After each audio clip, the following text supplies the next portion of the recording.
Should we move from Bugezi to come and provide the labor on the plantations of Buganda?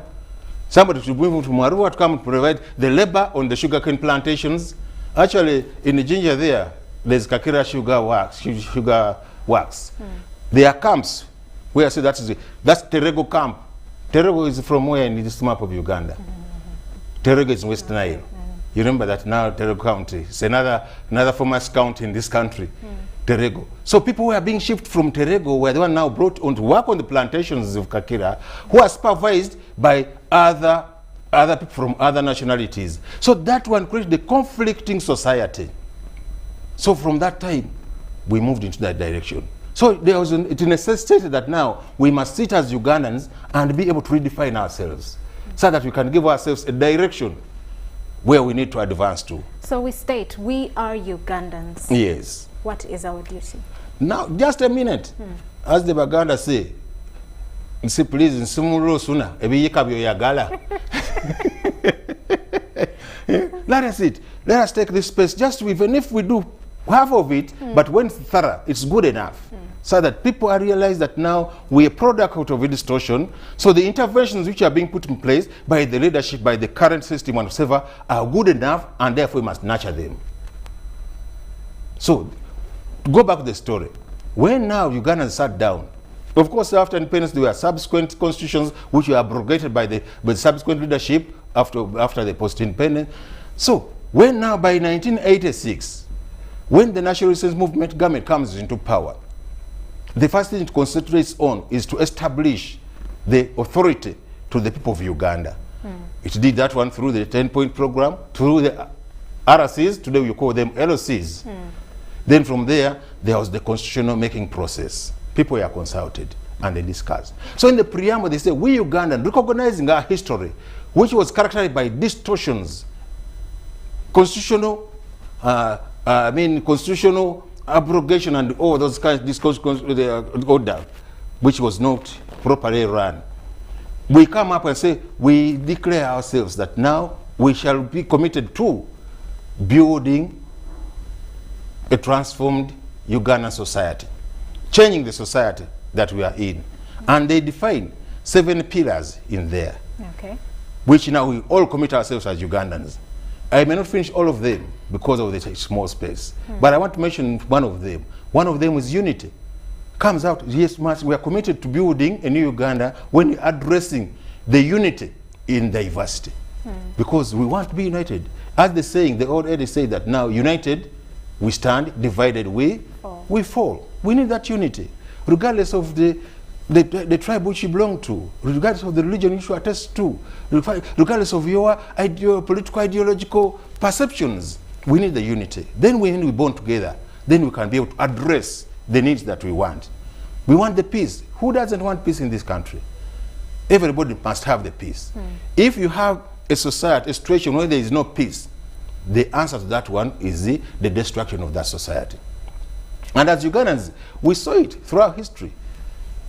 Even the young ones are reading it through the history, that historically we didn't have peace. Then we talk about progress as one of the pillars which we are all committed to as Ugandans. We want to have progress. You can never have progress when you are divided.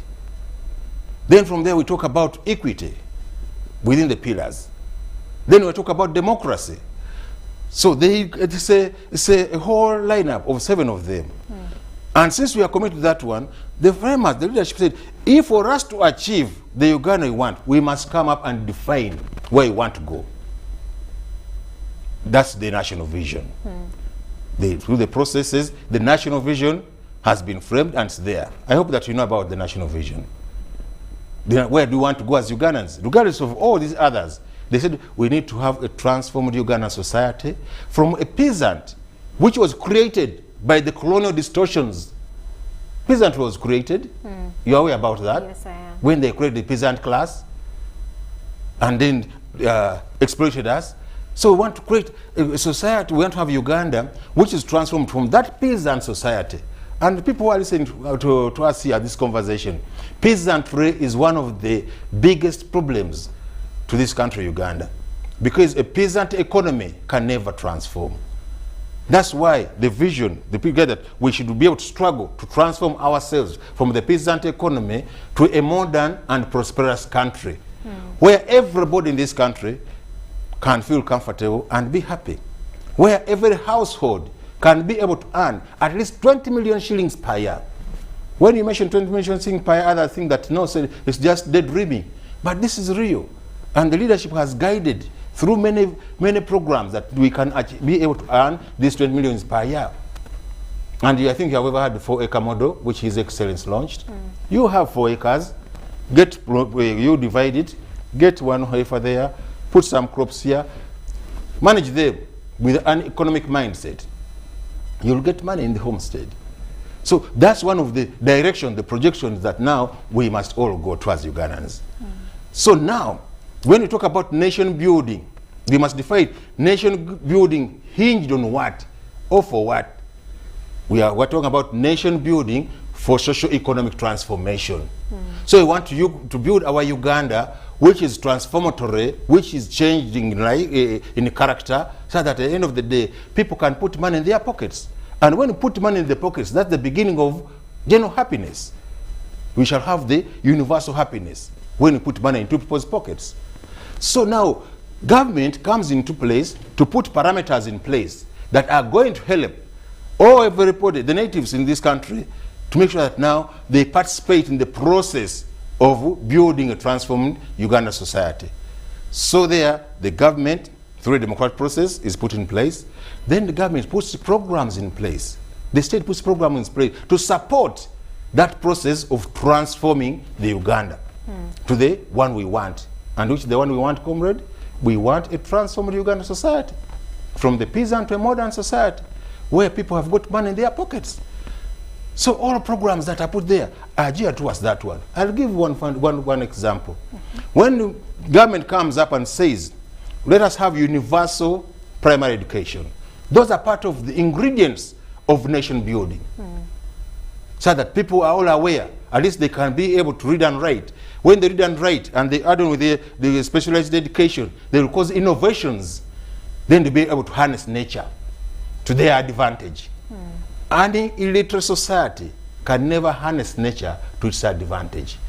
You'll ask me that, now in Kampala, for example, we assume that Kampala has got many educated people. Very well, let it be. But then you say, the level of garbage on the roads is alarming. Yes, that is true. That's why we say, if there is somebody educated, he's drinking his water, throwing out, that person has got limitations in his consciousness. There's what we call primary ignorance and secondary ignorance. Yes. So those ones now who are assumingly educated, they're suffering from what? From the two, what would you judge? Secondary ignorance.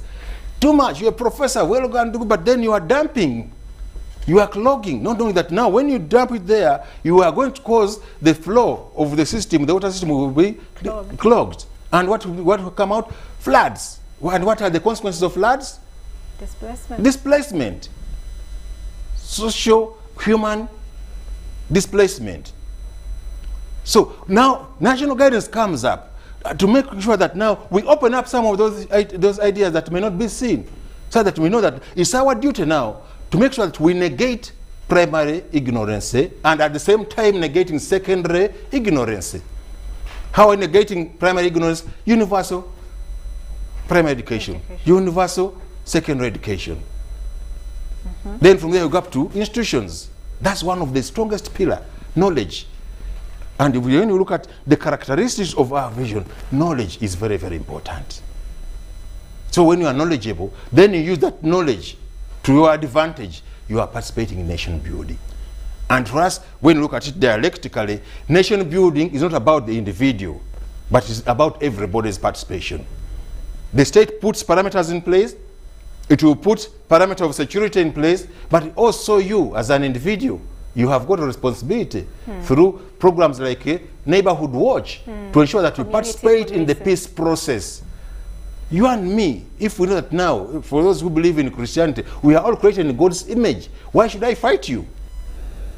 And you know Uganda's constitution is very, very good. It put all those things there. It brought out national symbols, which define our national character, but unfortunately, they are there, but they are not seen. So who is going to do that one? National guidance is going to do it. So that's the topic of nation building is very, very critical at this moment in time. So that now we all participate in the process of building the nation based on what? Based on the foundations of the Constitution, based on our national vision. So anybody who contributes that one is participating in nation building. But even they make it even much more easy. The framers said, no, we are not going to say like that. They come up in Objective 29, objective of the Constitution. They say we have, what are you telling them? Duties of a citizen. And they define them, they guide. They said, the following, regardless of whatever, that now if somebody should not claim by to do it, but also the performance of your duties will go with responsibility, and they were enumerated. To guide the citizens to promote their participation in the process of nation building. I want now to start, because you asked me about the duties of a citizen, I was just now giving the background. I hope that I have made some sense. Yes, you have. Am I communicating? And I hope believers outside there, I mean our viewers outside there also who are watching, this is something at least I call upon you to listen into, because they may appear simple, but they may be complex if they are not unpacked. Those who are saying that now nation building is the responsibility of everybody, every role. Let us not think that now, as you have said it, people think that now when you go through elections, that's enough. No, that's one element of democracy. But then others are quite many, which we talk about as duties of a citizen. Can you allow me to give you one task? Please go ahead. I want now to be very empirical. I want to be like the Christian fraternity. When you talk, you say the first reading. I want you now to take our first reading from Objective 29 of the Constitution of the Republic of Uganda, so that the viewers can now be able to know that these things have been already defined by our Constitution. The exercise and enjoyment of rights and freedoms is inseparable from the performance of duties and obligations, and accordingly, it shall be the duty of every citizen. Yes. 1, to be patriotic and loyal to Uganda and to promote its well-being. Wonderful. Patriotism is a constitutional duty. Then what now for us, national guidance, our duty is to break it down. What are the elements of patriotism? And many people have talked about that, but we shall never stop from talking about it. But how do you interest a citizen in being patriotic? That's what we are talking about. That's the question. Actually, it's good you have put that question, that how do we do it? Because some people outside there always say that now you can never teach people patriotism. I'm born, I have a right, I'm born as a Ugandan, I'm a patriot. Excuse me, how? I'm called Jonah. I was baptized and I was taught the Christian doctrine. And that's why now I ascend to the Christianity. So in humanity, there are such kind of values. And it's our duty. And what does it mean? Having that passion for yourself, having the passion for the community which you live in, having the passion for the family in which you live. How many families have you seen? Yet they are living together in that geography called the family, but they are a center of conflict, reaching to a level now. Now there is this common thing that now domestic violence. Where is domestic violence occurring? Is it occurring on the streets? In the homes. It's in what? Homes. Are those homes really having a dose of patriotism? If they were, they will be able to negate any element that undermines humanity in the family units, so that the family unit becomes now the production center of that family. When they're in production, they put money in their pockets, and they'll be contributing to nation building. So do you see that now patriotism is a duty, which is very, very, very fundamental to nation building? Are you seeing it, my dear? Domestic violence is an example. Child abuse, where is it? Where is the source? Where is the source? Family level.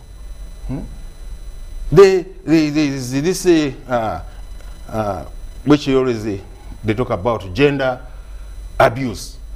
It's at family level. So when you teach patriotic values and you teach every Ugandan to understand it is there to be patriotic, then they will start feeling that passion of love. Feeling how we're feeling for each other. When you bring now such elements like the national anthem and it comes into the homestead, they will sing it and interpret it within its due meaning. Uganda is a God-fearing country, not so. And our motto is, for God and my country. But if it is sung in every family, and then that we are a God-fearing family, and what does God call us to do? Love each other as you love one another as you love yourself. Will there be domestic violence? No. Now today, the other time I was watching when His Excellency was addressing us, and said the people are now coming up, there's a problem of child pregnancy. At least they are alive. That's good. But now, if the problem of now child, we are seeing that now child pregnancy is coming up, how do we mitigate? We mitigate through this consciousness. Teaching patriotic values, teaching the values of society, starting at the family level, making every person in that house responsible to that family. Starting from the father, mother, sister, brother, children, everybody living there. When they know, they will act accordingly. And that will be a serious participation in nation building. And when the family is organized at that level, and then you got the community to replicate there, then to the various districts, and then you get the sum total of a country, then you shall be moving towards a transformed society. Because transformation is a holistic endeavor. It starts from the mind, then from the innovations, then from the action, from the character, behavior, and we move on like that. That's now one duty. Can you read another duty, please? To engage in gainful work for the good of that citizen, the family, the common good, and to contribute to national development. Wonderful. Don't you think that's a wonderful statement? Isn't it all inclusive? It's talking about common good. What's our common good as the people of Uganda? We want peace. It's all defined in the Constitution. We want unity. We want transformation. Real transformation, changing people's lives. Because it's a key factor in nation building. So it's a duty of everybody. It's not telling us that government at Yambe. There's now that kind of thing. There's that notion. There's that notion. Government a lot of people feel have a notion that the government has not reached them, and therefore there is nothing they can give back. Exactly. So how are you addressing that issue? Very good. There's that notion. That's a very negative narrative, which we must be able to fight, you and me. If we don't do it, it is going to disorganize a whole generation. A generation which is young, yes, which is powerful physically, mentally very rich, but then they come up with that notion of government. Very negative indeed. And how do you do that one? This is by what we are doing, telling them that no, you have a duty. Well, as I said earlier, the state has got a duty to put the parameters in place that are going to support your participation. Like national security, I talked about education, there's health, whatever, all those ones which support building infrastructure, which support the process of transformation. But then it can never be complete without the participation of you, the citizen, in this country. So when we tell our young generation that this country, it belongs to them, there are this kind of programs that have been in place, let them nurture them.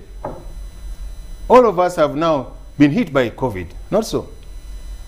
But is the country going to stop? No. Periodically, His Excellency has been coming up, guiding the way our society should continue, should move ahead, and giving hope. So if that becomes everybody's duty, we shall have hope, we shall fight this COVID using all the SOPs, and then we participate in the transformation agenda. Do you know that some people around here in Kampala, I don't want to say that now only in the villages, they come and use this. We are talking about COVID. That COVID is yours. It's a Kampala affair. Haven't you ever heard about that notion? Those are the distortions that we must now come out and break through this kind of space, this kind of conversation. You know, national guidance is very interesting. It's just a conversation. You put the conversation in the space, we all talk about it, and tomorrow we shall be able to achieve. It's a software, as some other people call it. We talk about it.